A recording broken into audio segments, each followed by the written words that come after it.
Кыргыз Республикасынын президенти Садыр Жапаров улуттук тазалык күнүн белгилөө жөнүндө жарлыкка жана 2023-25 жылдарга тиричилик калдыктарын башкаруунун натыйжалуу инфраструктурасын түзүү боюнча иш-чаралардын планына кол койгон. Эми сентябрь айынын ар бир 3-ишембисинде жана апрель айынын 3-ишембисинде улуттук тазалык күнү белгиленет. Бирок бул жолкусунда Баткен окуясына байланыштуу октябрь айына жылдырылган. Үскөл областтык бириккен оорукананын кызматкерлери болобуз.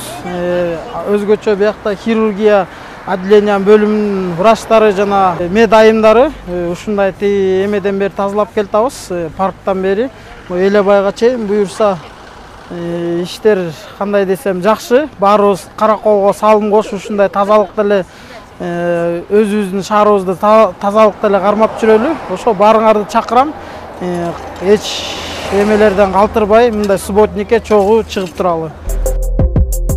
Ишембиликте чогулган таштандылар жөн гана төгүлбөстөн, алардын арасынан целлофан, бутылка, картон жана башкалары Ханака жеке менчик ишканасы тарабынан жыйналып кетип жана сатып алынды.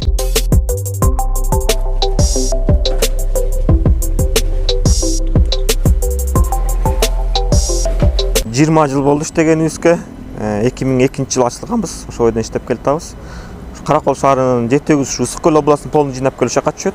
Баарынан барып жыйнап алып келдик азыр. Багытыбыз Бишкекке, чет мамлекетке чейин чыгарабыз. Баклажка коробкалардын баардыгын.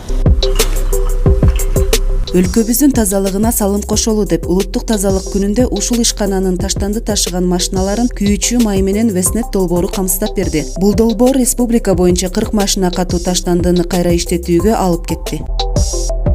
Чолпон Мурзалиева, телерадиокомпания «Волна Ысык-Куля».